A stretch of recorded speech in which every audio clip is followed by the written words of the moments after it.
Doctor Mahfuz কবির, আমরা আলাপ করছিলাম যে হরমুজ প্রণালী বন্ধ থাকায় আমদানিতে সংকট হচ্ছে, জ্বালানি তেল এগুলো, রপ্তানিতে তো সংকট হচ্ছে, কারণ এর মধ্য দিয়ে তো আমরা আসলে সবজিও তো রপ্তানি করি। আবার বিমানের ফ্লাইটও বন্ধ। যে সবজি আমরা পাঠাবো অনেক সময় মধ্যপ্রাচ্যে পাঠাই, মধ্যপ্রাচ্য থেকে আবার ইউরোপেও পাঠাই, এই রপ্তানিও তো বাধাগ্রস্ত হচ্ছে খুব সহসাই। তাহলে কি স্বাভাবিক হওয়ার সুযোগ নেই রপ্তানি? হ্যাঁ, সেই ক্ষেত্রে আসলে আমাদের একটা সমস্যা, একটা হলো যে ট্রান্সশিপমেন্ট, আর একটা হচ্ছে সরাসরি আমাদের যে মধ্যপ্রাচ্যের দেশগুলো সেই বাজারে আসলে আমাদের পণ্যগুলো পাঠানো। যেটা আসলে এই যে শিপিং দিয়ে যেটা করা হচ্ছে, তো সেটা তো এখন আর এখন তো সেভাবে উপায় হচ্ছে নেই, না। আবার ফ্লাইটও বন্ধ। এখন আমাদের আসলে এক্সপোর্টের সাইজটা কীরকম, প্রায় $1 বিলিয়ন। আর এই বিশেষ করে যে সংযুক্ত আরব আমিরাত আর সৌদি আরব, এই দুটোতে মোটামুটি আর কি সবচেয়ে বেশি আমাদের রপ্তানি হচ্ছে।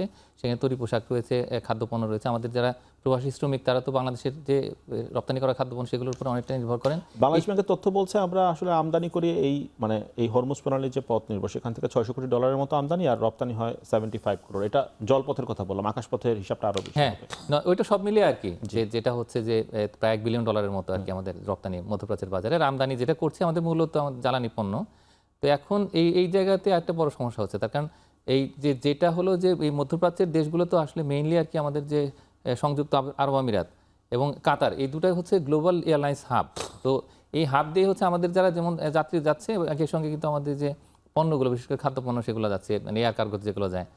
তো যার ফলে আমাদের ইউরোপের রপ্তানিও কিন্তু, বা যে বিশেষ করে আমি বলবো যে যদি আমরা এই চীনের মাধ্যমে যেটা যাচ্ছে আর কি, যে এই আটলান্টিক দিয়ে, তো ওইটা যেটা প্যাসিফিক ওশান, ওই প্রত্যেকটা জায়গাতেই কিন্তু আসলে আমাদের একটা সমস্যা। তো সব মিলিয়ে মনে হচ্ছে কি যে আসলেই আর কি, যে আমাদের যে যেমন যাত্রী যে পরিবহন, সেটা পণ্য পরিবহন এবং সব মিলে আর কি, যে বিশ্ব বাণিজ্যে যেহেতু একটা ধাক্কা লেগেছে, বাংলাদেশও তো এই ধাক্কার মধ্যে আসলে পড়ে মাহফুজ গেছে। কবির, নতুন সরকার মানে এলো মাত্র আর কি, নির্বাচিত সরকার, তাকে তো আসলে প্রথমেই এই চ্যালেঞ্জের মধ্যে পড়তে হচ্ছে, এই সংকটটার মধ্যে দিয়ে যেতে হ্যাঁ, হচ্ছে। অনেকগুলো চ্যালেঞ্জ আছে, যেমন তার মধ্যে খেলাপি ঋণের নতুন করে চ্যালেঞ্জ বাড়তি এবং যুক্ত একই হলো। সঙ্গে যে বৈদেশিক ঋণের চ্যালেঞ্জ, এবং একই সঙ্গে যে এই যেটা হলো, এটা একটা মানে ভয়ঙ্কর রকমের একটা এবং চ্যালেঞ্জ।